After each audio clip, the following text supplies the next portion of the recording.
stumbled on that, Yeah, so. oh, man. And also Wild One Forever. Yeah. I fucking love that song. I do too. Thank you. He sings the shit out of it too. It's a real teenage kind of song. It is, because I was a teenager. Well, there you go. I just sit there thinking about the girl that I couldn't get. I'm still a teenager in heart. Yeah. Yeah. Well, you got to be. So, like, moving through all that stuff, I mean, did you guys... Wait, you thinking about it? Yeah, it's great. You bring good memories. Yeah. Well, yeah. So it's always the songs for me that, like, of course, American Girl. But I mean, all the other ones. That was my first. Rocking Around with You too. That guitar. That was crazy, man. That sound. Down, down, down, down. Like, what was that? You remember? Yeah, the Rockin' Around with You was the first song I ever wrote with Tom, and it was my riff. Yeah. Oh, right. The broadcaster. Yeah. And he wrote those great words to it, and that we were off and running. Oh, man. And so before that, though, when you guys were just hanging around in Florida, like, I know you guys did the Mud Crutch. You guys play. That's when you started with those guys? Yeah. Tom had a band called Mud Crutch. Yeah. And then I joined. Yeah. But were you just out there, like, I remember seeing the documentary, and you sort of got captured as this guy, like, you kind of lived somewhere in the country. I mean, like, you're some kind of guitar hermit. Yeah. Some sort of a young wizard. Well. Yeah. Oh, but the wizard part. But, yeah, I had a house out in the country with my drummer, Randall Marsh. Uh-huh. And I had seen Mud Crutch play at the college. Yeah. And they were kind of a Burrito Brothers type band. They were doing country numbers? Country rock with harmonies. Yeah. And until then, I'd been in, like, blues type bands. Uh-huh. And then, so my band broke up, and I told the drummer, I said, they're auditioning a drummer. Yeah. And you ought to try them out. So he invited him out to our little farmhouse. Right. I was in the back room with my short hair and my cutoffs. Really? And, yeah. And the story goes, yeah, that he auditioned, and they said, we just lost our guitar player. Do you know any guitar players? Yeah. Well, there's this guy in the back room, and I had a Japanese guitar, a little $60 Goya. Uh-huh. And so I come walking out with that, and they looked at me, and you could see their face go, oh, no. How do we get out of this? I'm stuck with this guy the rest of the afternoon. Yeah. And they go, so you want to play something? What do you know? I said, well, how about Johnny Be Good? Sure. Yeah. That's a good way to start. We played the song, and we got to the end of it, and Tom goes, I don't know who you are, but you're in my band.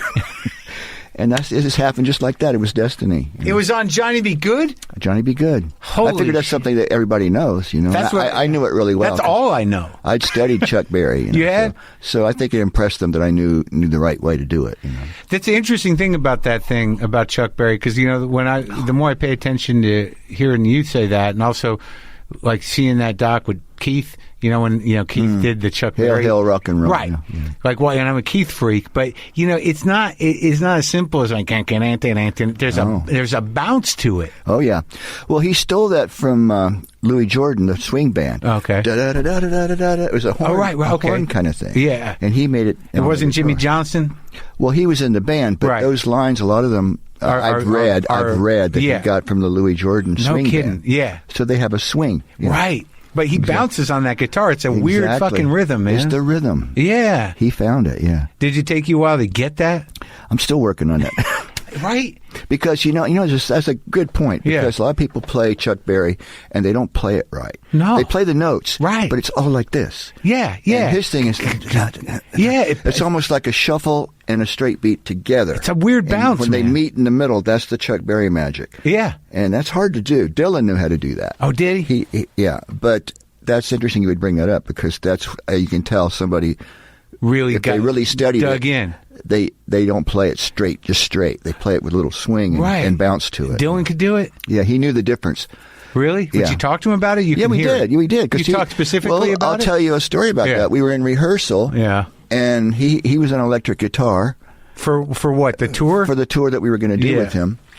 And we were playing some Chuck Berry-ish thing. Uh-huh. And I don't know if this is technical, but most of the bands going junk, right? Right, the bar band way to do it. The straight beat, which is okay. Yeah, sure. And then Dylan was playing the other chunk against it. Yeah. And at first I was thinking, like, that's wrong. He's not playing with us. Yeah. And then we stopped, and he goes, I'm looking for that middle point. Yeah. If I play this and you play that, and we meet in the middle, that's where it happens. And he taught me that. That was like something you learned. You're well into your career, man. Yeah. But you got as I'd a never musician, heard it explained quite that way. But then it made sense to me. Well, that's what I realized a few years ago is that, with blues or with that kind of rock and roll, like any bar band can play it. That's right. Right? Anybody can do it, which is the problem and the beauty of it. Yeah. But in order to own it, you got to find your source. And, and if you don't go back and really figure out what the fuck Chuck is doing, where are you going to start from? Well, it's a mysterious thing, swing. Uh-huh. Yeah, it is, right? You need a drummer that can do it. True. Yeah. The whole band has to do it for it to work. But it's even hard to explain, but you know it when you feel it. Yeah. Well, I just remember that Petty song that went down swinging. I'm a big 3-chord guy. Yeah. I like 3 chords too. Right? 3 chords and the truth, right? That's exactly right. That's what country music is. Did you watch that documentary? I haven't seen it Dude, yet. You got to watch it. I'm dying to see it. It's crazy. I hear, yeah. It all goes back to Jimmy Rogers and the Carter family. That's where he starts. Perfect. And you work with Cash too, right? I did.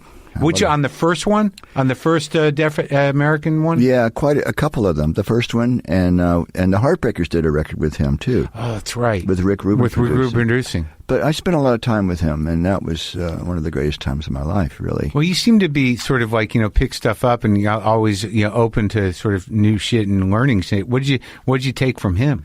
Oh, so much. Yeah.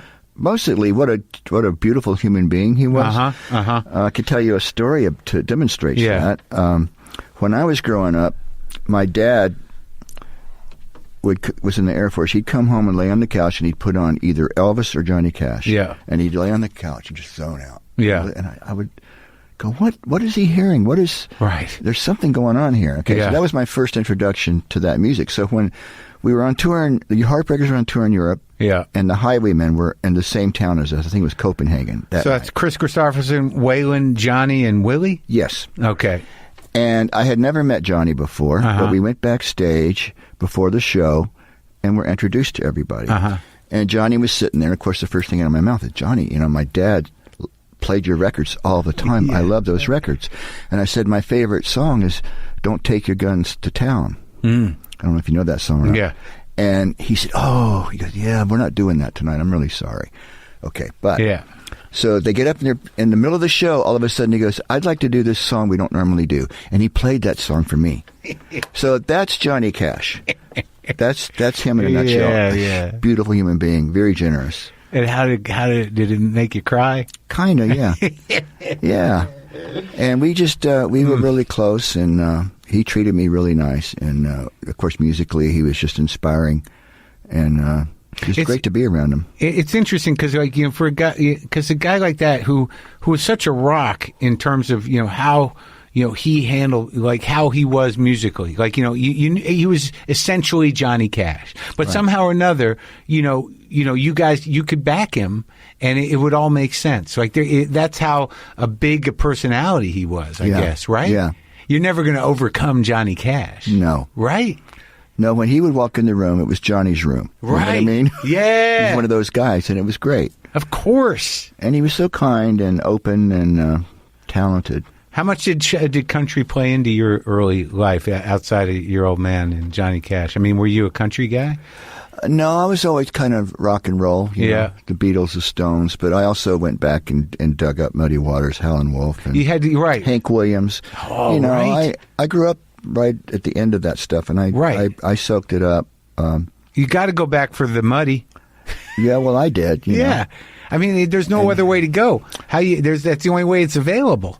I know, and it was a tribute to a lot of the English groups that called. They brought it, man. Called attention. These are black artists that America you're like overlooking. Jimmy Reed, Howlin' Wolf, Willie Dixon, Muddy Waters, amazing. John Lee Hooker. You did a John Lee Hooker groove on this record. Bo Diddley. All those guys. Yeah. So, but you did that. You did the don't knock the boogie. Don't knock the boogie. It's like straight up Hooker, man. Straight for it. Yeah. Right. Yeah. Did you ever play with that guy? Yes, I did. A couple of times. He sat in with us. Really?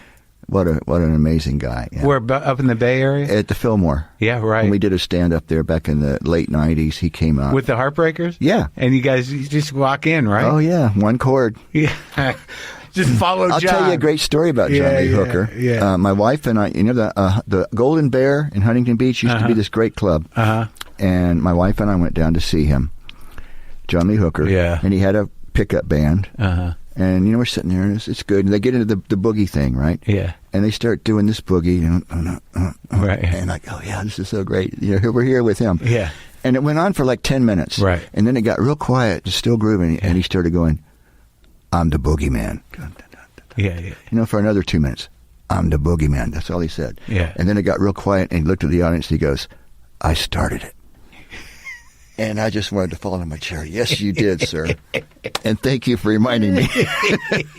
He did. What a cool guy, yeah. He did. I talked to Buddy Guy, and he's got some great stories about Chicago and about those dudes and about how people, it's so amazing to hear those stories about those guys that invented that shit. He started it. Right. Did you ever listen to that Hooker? How'd you like to be the guy that started the boogie? He did, and no one can do it. And you can't argue. You're right. Yeah, that's your thing, man. You got it. Did you ever listen to that Hooker and Heat record? Yeah. You can't because that's an amazing record where he's playing and he's got Canned Heat there and he's got that guy Robert, what's his name, Wilson, the main dude. They're all like blues nuts, right? Yeah, Wilson. Yeah, Al Wilson. Al Wilson. Is it Al Wilson? Yeah. Al Wilson. Yeah. And he kept saying, I can't shake you guys. You must have studied my records, because you got that guy on harp going. Yeah. Oh, man. They were a cool band. I love that shit. Have you seen the Paul Butterfield documentary? No. Is it on Netflix? You would love it. It is. I found it the other day, and it's got a lot of footage from Chicago with Muddy and Howlin' Wolf and Mike Bloomfield, which you hardly ever see. Whoa. Of them starting out. You would love it. He's a 59 Gibson guy, right? Bloomfield and a Strat guy. He started with a Telly. A Telly. And then later on, he moved up to the Les Paul, yeah. But that's a great documentary. I got to check that out because I just got the Criterion channel and I watched some of the outtakes from the Newport Folk Festival and they had a Paul Butterfield run. Yeah. And it was so funny because I'm watching it and he's playing the harp upside down. He's playing it out here. Right. Out here. And I'm like, why is he so far away from the mic? And he kind of builds it up. And then the last verse, he leans into that bullet mic and he just... It was all built. It was a trick. Well, I learned something about him, too. The harp is usually low notes and high notes. Yeah, right. He plays it the other way around. Really? So he plays it upside down? Yeah. Huh. I wonder if that's how he learned. That's probably just how he picked it up and learned that Who's playing on your record? You? The harmonica? Yeah. Yeah. It's fun, right? Yeah, harmonica. Anybody just suck and blow. Yeah, man. I can't play like Paul Butterfield. No, but you get a few notes in there. But that's the thing about that's the other thing I noticed. I realized about music recently, and I just talked to Kathy Valentine from the Go-Go's. Yeah, right? I know her. Yeah, she's sweet. She's got a new book, and it's nice. But we're just talking about how it's not about virtuosity. It's about you coming through your shit. It's how you play it. Tone. It's just it's like the point she made. Stevie Ray Vaughan. She's from Austin. He's from Austin. Okay.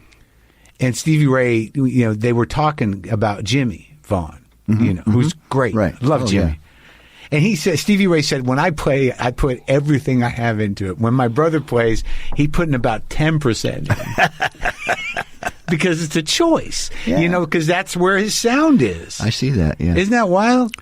It's not about, like we're just talking about harmonica. You don't have to be Paul Butterfield to sound like you feel something through an instrument, right? True. The feeling, yeah. Yeah, but when you were starting out though, your idols were who, we discussed some of your heroes, but I mean, what is it that, because you play a specific way and you leave a lot of space and you're very tasteful and you're not showing off and you know how to adapt and you can clearly tell who you are. I mean, did you make decisions early on to not do certain things and do certain things? I didn't make any decisions. I just learned from the records I liked, And who were the biggest ones that taught you how to play guitar? Well, over and over. The first things I heard were Luther Perkins and Scotty Moore. Oh yeah, Elvis's guy. But then when I got to my age and the Beatles and all those British bands came along, I just was gone on that, And a lot of those songs are 3-minute songs. They have guitar parts, but they don't have long solos. Yeah. And that's just how I thought you do it, and that's what I wanted to emulate. Did you like George? Oh yeah, I love George. And you got to work with him too. I did. Like you and Tom and George I was did. Blessed to the Wilburys? Yeah, I was around for some of that. Yeah. And what did you work with him other than that? I did I did a concert with George at Albert Hall once.